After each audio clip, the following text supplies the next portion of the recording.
Hello friends, so welcome back to my YouTube channel. Iten tuna hin seidiu chu hile online thil order ho a kona online thila kona ite fraud hunga hamti ho chu hin seidiu hin chun apula kona zone again in vet pin la channel la than hile lung sit and like share subscribe in bol pe divin ken tiam chi video hi interesting yong hiti head na be yong hiti te ki ve na yong hi tha the na okay kipan masang kamin chula bunga hin kipan ka video ho apula kona zone again in vet page pa thu ken se channel la than hile lung sit and like share subscribe nin bol pe divin ken tiam ve mà songun cái hin channel thả có hongin thu sim hi interest lo thu ai pon ra he description a he link le comment a he link ka hin pin di hin lung set nei na visit pen la na support now ten le na lung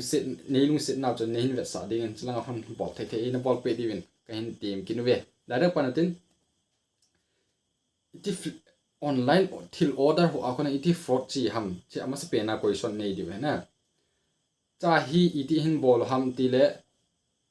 a Flipkart ho ai le Amazon thil dang ho online shopping ki bon online thil order na ho hin ama ho hin fraud na ki chem po na a fraud na ki chem choi le thil ama ho ki ka la na tong ai lo le langa a third party ki tiang le ama ho chon hin bol na choi hi tan khat na iti hin bol do ham example apam langa ho chen a third party ho chen iti hin bol do ham tile e ho phone na ko na na address nei lo phone number nei lo iti ama ho hin I number ko na thil hin thona hin bol ham na fraud hung chi ham chu a hin chema se pe na hi I phone wa ko na I phone hi thil I ma zo se ama sa ang ki se yeng hina che hi mai bol te jewin example a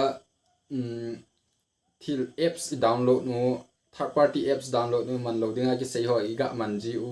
la hoilang kana address ho iga fill up mu ai ma chu iman chai teng le don lo la do lo wa ti ai koi ji u so a ko na he na so a ko na hi third party apps additional third party apps ai lo link ho hin ki thot na ho a ko na nana click kha a ai lo le na ka apply kha example tu ni modi in 500 recharge free recharge ai lo le Amazon anniversary ti amana ti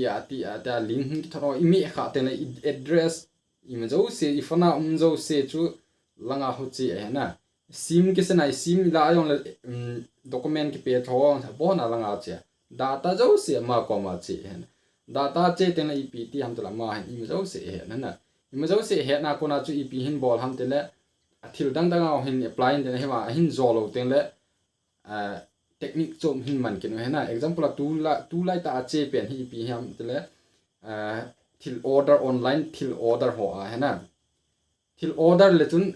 thil hin po win tin amen na example Flipkart ho na Flipkart chun hin join tin na pe ve ta ai ma chu chika a chu a thil hin sim wa ko na chu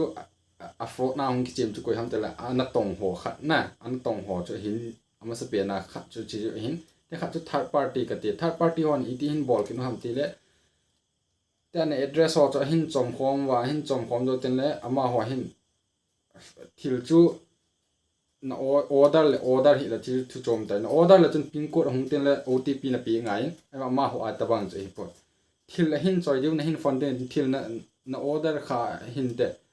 ti a silai mona he hin join na la lo dam hung ve en ka me ka nga ati na hin sei ten la chun ip te ham te la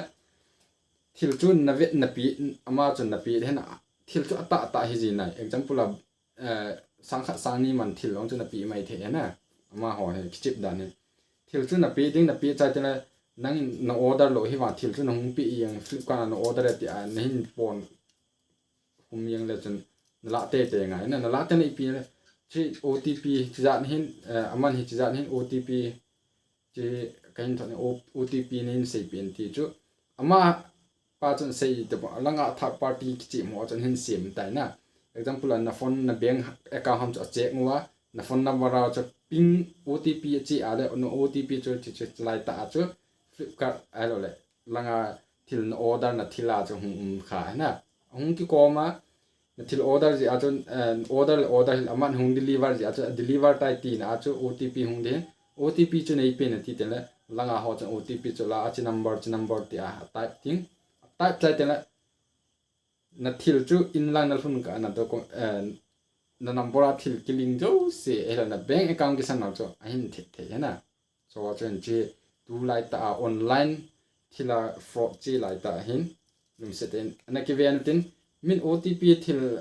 ahin mo thung la mo pe lo ni example Flipkart hi on la Amazon hi on la epl company len ta ta ma on fraud ball lo din a ball cho akika la na tong ho ai lo site na tong ho he na ya cho ki ven phat ding thil hin na order cho hung hlun teng le bo OTP on pi diu na cho ka de sa han ka ki pa bula ko na zone again in web page ya pa thu kan channel la phat chom na hin ne ya lung se tan like share subscribe in wall pi diu pen tim ve ki pa